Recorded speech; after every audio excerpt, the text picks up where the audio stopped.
All right. Good morning, everyone. If it is afternoon time that you're going to view this video. This is week 2 of UCSP, and for this week, we will be discussing about the concepts, aspects, and changes of culture and society. Again, if you have questions, pwede ninyong ilagay yan doon sa ating respective GC. I'm going to respond to it the soonest possible time that I'll be able to read it. So let's start. So for your learning station activity 1, you need to make a difference between anthropology, sociology, and political science. Of course, we have discussed this from the previous recording that I did, the what is anthropology and its difference with regards to sociology. And of course, how does culture affects the politics of a specific society or a specific country and nation. But basically kasi when we talk about politics, it's not just about the national government. We're also talking about the barangay, the municipality level, and of course the national level. So you need to make your differences with regards to these three items, the anthropology, the sociology, and political science. You can write it in a separate yellow paper. Okay? Moving on. So, in your notes, you are required to hunt a word. Words. Okay? So, questions. What are the words did you find? Let's talk about it. So, I think there are 9 or more words that you can find related to society. Okay? So, here are the words that you are supposed to find. Symbol, practice, laws, values, artifacts, attitude, knowledge, traits, and beliefs. So let's talk about a society shape with regards to symbol. So kung napanood or nabasa ninyo yung mga novel ni Dan Brown with actually it has become a controversial novel during the late 2000s, I think, na yung tungkol sa Da Vinci Code, di ba? So the main character was actually focusing on symbolism in decoding case that he is trying to solve. But basically kasi with regards to symbol, you can actually identify the identity of a specific group of people with regards to symbol. Like for example, um, ano to? TNHS students, okay? If you're going to wear a logo, it doesn't say anything about you belonging to or being a student of TNHS, di ba? But they are identifying you as a student of TNHS simply because you are wearing the logo of TNHS. That is symbolism. Your identity is identified based on the symbol that you are wearing, di ba? At the same time, if you're living in Teresa kasi and then you are wearing the uniform of TNHS, that is already symbolism.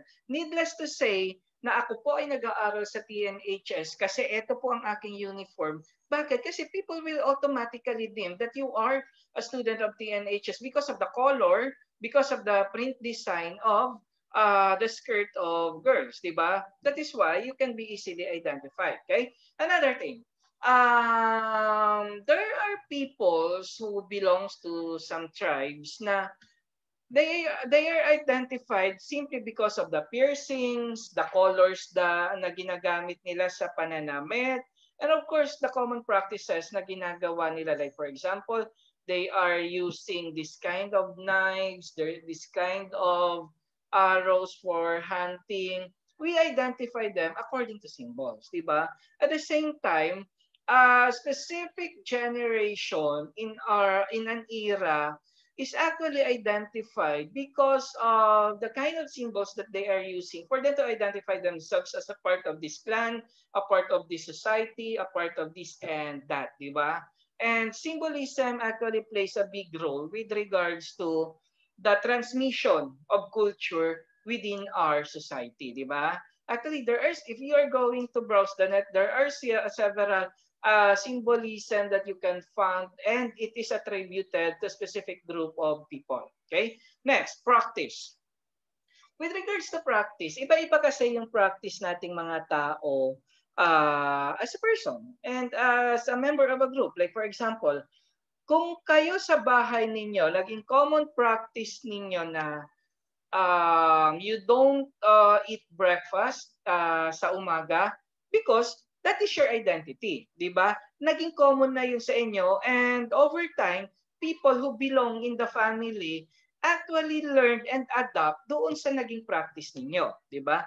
Another thing, like for example, kayo ay isang grupo ng mga manggagawa na kapag nakasweldo, may mga makaka-relate dyan, na kapag nakasweldo ay ibibili ng alak.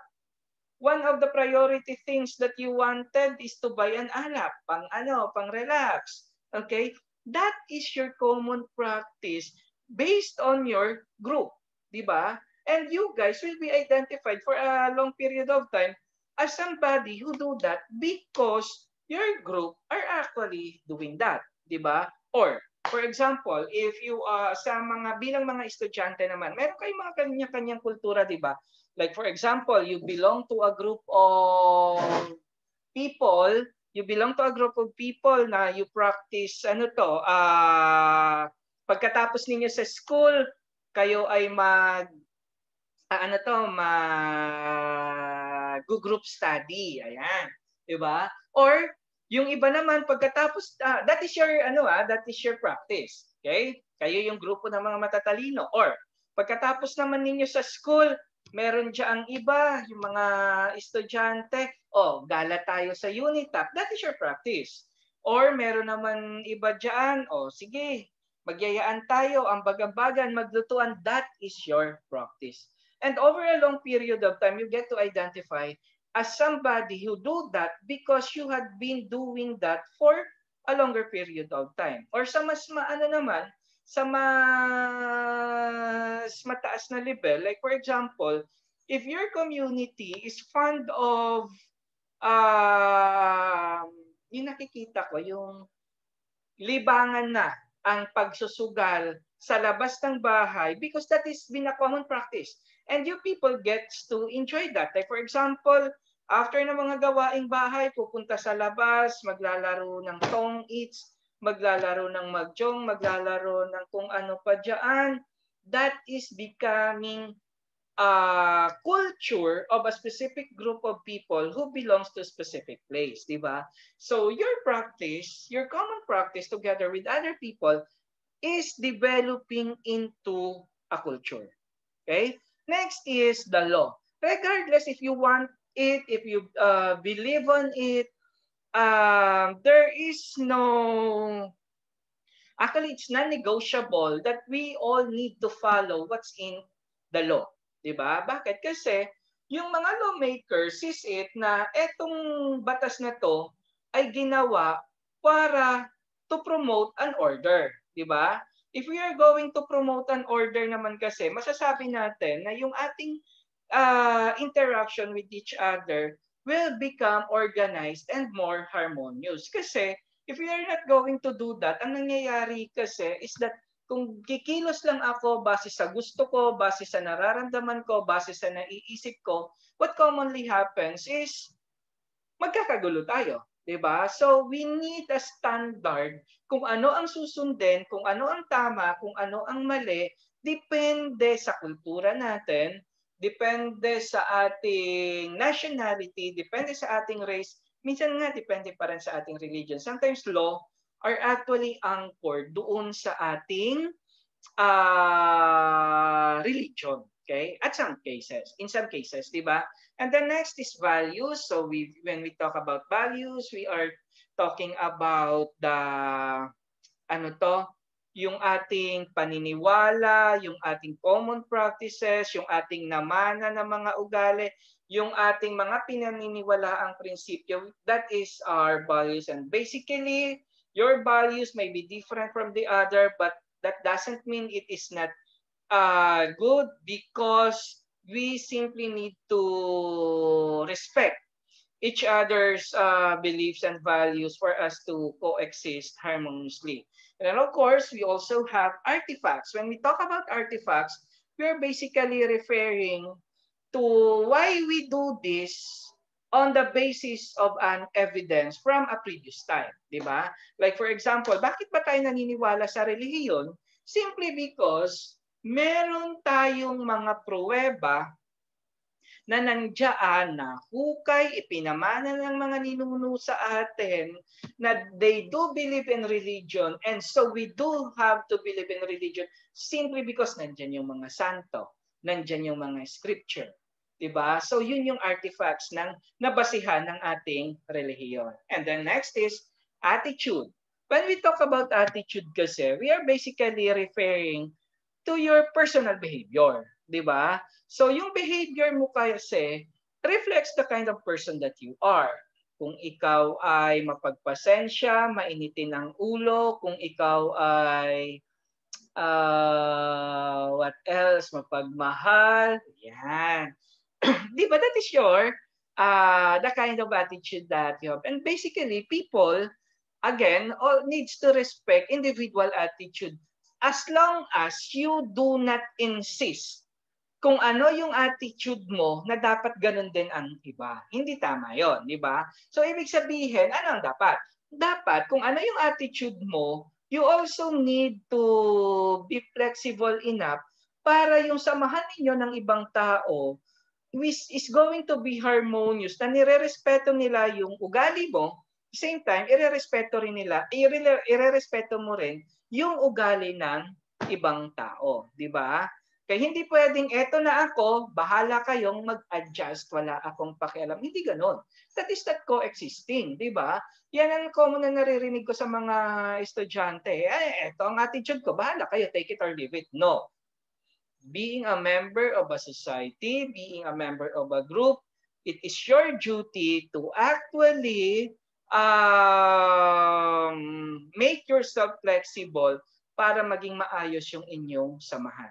And then of course, next is your knowledge. Actually, yung knowledge ganito, it is quite risky na if you have so much knowledge, you tend to become arrogant, that is one, and then at the same time, you tend to belittle other people simply because you believe that your knowledge is more superior than they have. Okay? That is not how you use knowledge. You use knowledge in interacting with other people by finding ways to solve a problem and suggesting ways on how a specific situation can be improved. That is how you use your knowledge, and not assert your knowledge as a superior tool over the others, and in using your knowledge in belittling other people. No. Okay? And the next is your traits. When we talk about your traits, you are talking about physical attributes and also your mental attributes, your attitudes again. This makes up your trait, diba? And again, the trait of may mga nangyayari bang ganito na kayo magkakabarkada, halos pare-pareho kayong matatangkad, kayo magkakabarkada, halos pare-pareho kayong mapandak, kagaya ni Sir Poblete, or kayong magkakabarkada, es pare-pareho kayong mapuputi or mahilig sa ganito at gano'n. Usually, dyan lumalabas. Kasi minsan, you get to identify yourself if halos kapareho ninyo yung inyong mga kasama, di ba? And then next is beliefs. Beliefs is passed over generations, di ba? Like for example, sama-sama pa ba tayong naniniwala? Pare-pareho pa ba tayong naniniwala sa multo, sa aswang, sa mga kung anong itinuturo ng ating mga magulang na dapat tayo nagsisimba paglinggo, na dapat hindi tayo nagwawalis sa gabi kasi malas yan, yung basis ng malas at hindi. If it doesn't harm anyone, if it doesn't harm your well-being, that is fine. But if in case na it already harms people, it already compromises the safety of another, hindi na siya tama. Otherwise, it is okay. Okay, again, if you have questions, shoot it on our GC. This is exclusive for Gemini and ano pa ba? Virgo. Okay, your learning task number 3 is a situational analysis. So babasahin natin yung inyong mga yung situations na naibigay sa inyo. Okay, actually these are the words that you are going to form from the jumbled words. So number 1, Evangelista family was known for their religiosity. Francis, the youngest of the family, learned how to pray the Holy Rosary and the Oración. You know what is an Oración? At the age of 10. According to him, his grandparents were the ones who taught him the proper way of praying. It is learned. The culture is learned because it is practiced in the house, and at the same time, it was passed and encouraged by the older generation. The next is, Marco didn't know how to speak Tagalog well, not until he met his circle of friends. They were speaking the said language. His usual interaction and bonding with them made him well versed in such language, making him a good communicator in Filipino. So social. Social meaning you get to adapt a specific culture, you get to adapt a specific, in this case, a skill of talking in Tagalog because of your circle of friends. May mga ganun. Kagaya nung nabanggit ko sa inyo from last time, minsan, kung ano yung nagiging common na ugali ninyo mga magkakabarkada, kahit hindi mo yon at wala yon sa'yo, you get to imbibe it simply because natututunan mo yan sa mga barkada. So for example, napasama ka sa mga hindi maayos na barkada, meron kang meron kayong common na bonding. Like for example, nagiinuman kayo, naninigarilyo kayo, di ba? Hindi ka naninigarilyo before. Hindi ka nagiinom before. Pero because your barkada is doing it and are encouraging you to do it, so what commonly happens is, natuto kang mag-inom, natuto kang manigarilyo. Di ba? Isa pa, may nakita kang ganito sa mga dati kong estudyante. Yung bata, hindi siya ganun kagalingan. Hindi siya ganun katalinuhan. Pero napasama siya doon sa mga estudyante who are very aggressive when it comes to studying. So what happens is, unti-unti yung bata ay nagkaroon ng drive na na-encourage to actually become good performer at school. Sabi nga ng isa kong estudyante, it is not a matter on gaano ka gagaling, it is just a matter sa college, nire-relate niya sa college. It is a matter of kung sino yung lagi mong nakakasama. Kasi sometimes the people that you are with also tell sino ba dapat ang ano ang magiging ikaw in the future because you get to be influenced. Okay, that is social. Next, the way Filipinos celebrate New Year is truly different from the way Chinese conduct the same event, but still New Year, di ba? Pinoys have it in every end of December, while Chinese hold it by the month of February. In this manner, the two races are observing different beliefs, practice, and tradition. So that is variety, di ba?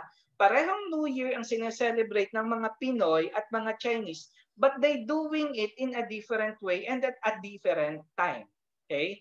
Same thing with other people, like we are practicing religion, that is religion per se, pero magkaiba kung paano natin ginagawa at pinaniniwalaan ang relihiyon. Okay, next is number 1, 2, 3, 4. 4. A gay fashion designer, Roberta, migrated in the USA since 2001. This year, he visited his former employer in the Philippines to be the guest speaker of an event. Roberta was able to introduce new fashion techniques he had learned from the States. That is, shared. You are trying to influence a certain group of people mula naman doon sa naging exposure mo sa kung saan ka nanggaling, 'di ba? So actually, nagkakaroon dito ng pagpapasa ng kultura at paniniwala at skill na rin simply because there is an exposure of somebody who wanted to share that exposure doon sa isang grupo ng tao. Okay? Next is Carlo and Andrea used to celebrate birthdays, Valentine's, Christmas, and New Year together. This celebration had been part of their life as sweethearts, making their life satisfied and ideal. So that is gratifying. Sabi diyan, culture is gratifying. Kasi when you practice a certain culture, there is a reward that you get from it. Bakit? You exchange gift during Christmas and birthdays, and during New Year's, you celebrate it with the family, loved ones who make an effort of coming together just to celebrate the event. Okay, so that becomes gratifying. And the next, Mrs. Isabella owned a famous restaurant in their hometown. Its best sellers were the unique recipes of bulalo and kare-kare. According to her, their family managed to run the business despite all the challenges. In fact, she inherited the business from her great-grandmothers. That is a continuous, diba? So if you are doing something or practicing something that is passed from generation to generation, that is continuous culture. Like in my case, mula pa doon sa lola ko, sa nanay ko, hanggang sa amin na, yung tipong bawal kaming kumain ng walang damit, nakahubad. Okay? And malas daw yon. So, ano yan, continuous from generation. Pati yung pag kami raw ay pag binuksan na yung kaldero, you need to make a cross symbol doon sa kanin. I don't know, I am unconsciously doing it, and I just realized that I am doing it without parang material basis, but I am still doing it.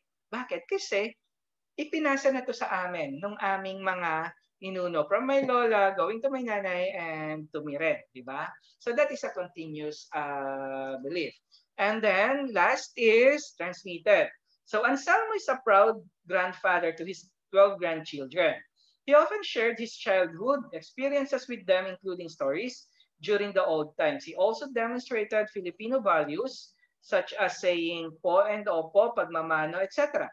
All of these traits were being transferred and practiced by his grandchildren. So, sa halos nung continuous, but in this case naman, someone is actually initiating it para magpatuloy, di ba? So they are consciously initiating the transmission of the culture. Etong pagsasabi ng po at opo, kasi pag hindi mo ganawa, may palo ka, or may napapalo. Etong pagmamano, kailangan you do it, kasi kung hindi, you are a bad person if hindi mo gagawin yan. So there is a transmission of of the culture. Okay? For question again, you can you can put it in our GC. So moving on. So it says here, kagaya ng earlier na napag-usapan natin, culture is social because it is the product of a behavior. It does not exist in isolation. It is a product of society and develops through social interaction. Kagaya ng pinag-usapan natin kanina, kung ano yung inyong ginagawa commonly ng magkabarkada, that's become part of your group's culture. No one can acquire culture daw without association with others. Number 2, culture varies from society to society. So ano yung ginagawa nila, hindi natin ginagawa, but that doesn't mean na mali sila or hindi tama yung ginagawa nila. So like for example, dito sa Pilipinas, it has become a culture na ang mga lalaki ay tinutuli, pero sa ibang bansa ang pagpapatuli is actually optional. Okay? And then culture is shared. Culture is not something that an individual alone can possess. Culture in sociological sense is shared. For example, people of a society share all customs, tradition, beliefs, ideas, values, morals, etc. Like for example, actually yung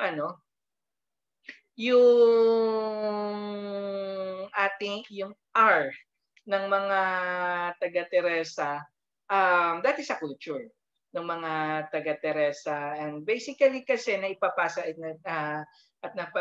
naipapasa ito doon sa mga taal na mga next generation, the same time yung mga dayuhan who come in here, di ba? But in this case naman kasi, ang sinasabi dito na culture is shared, basically, yung ibang ginagawa sa ibang lugar, for example, kagaya ng nasabi natin kanina, yung natutunan niya sa ibang lugar, isinasali niya sa ibang lugar naman, that is how culture travels from one place to another, especially if it is shared by one people to another group of people. It is injected to a specific group of people. So that is why it is a shared culture. And then next is culture is learned.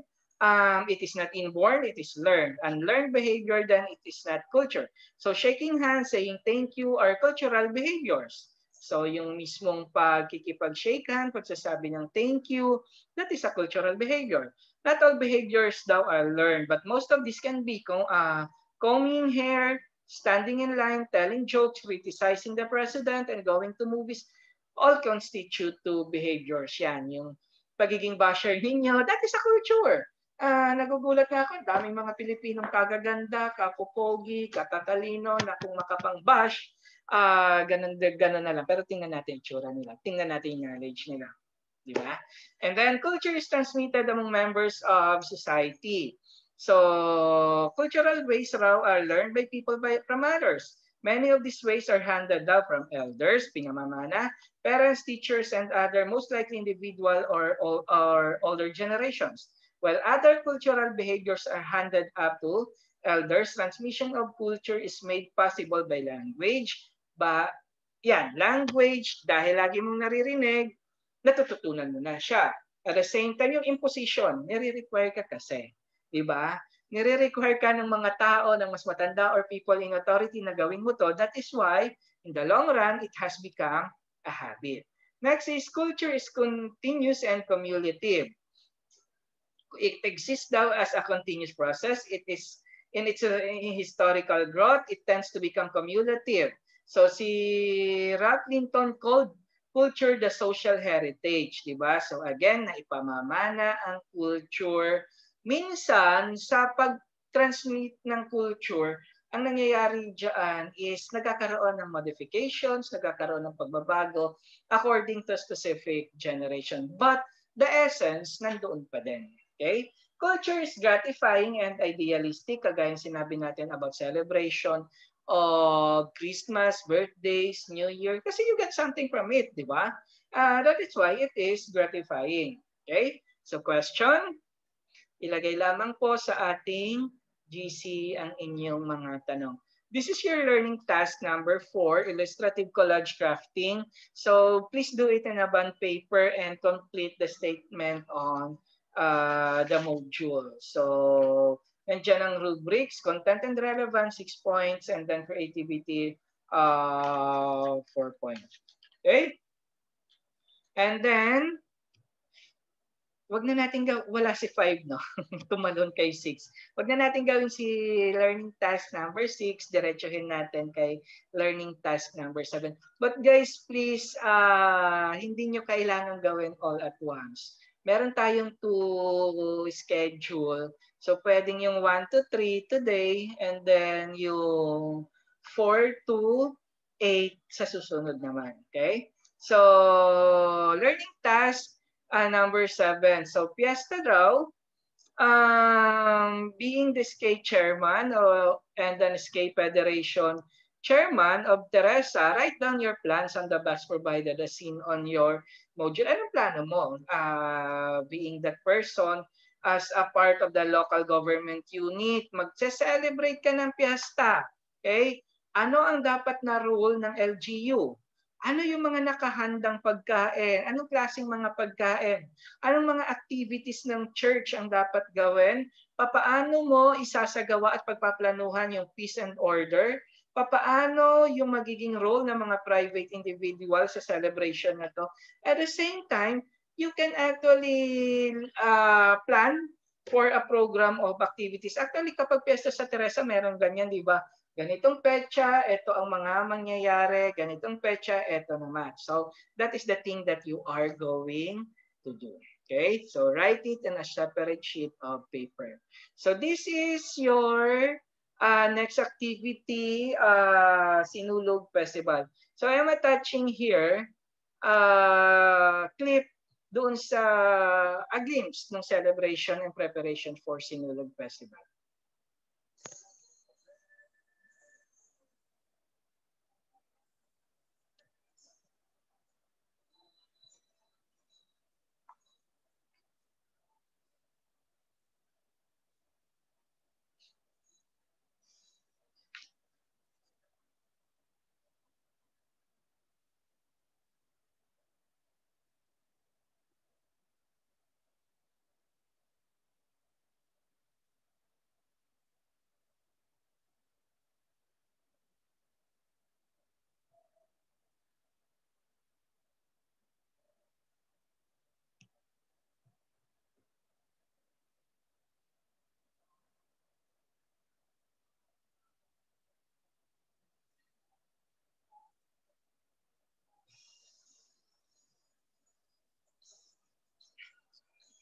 So the idea here is celebrating Sinulog Festival during the pandemic time.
Okay, in your activity, you are a potential journalist. You are assigned to document one of the most famous festivals in our country, the Sinulog Festival.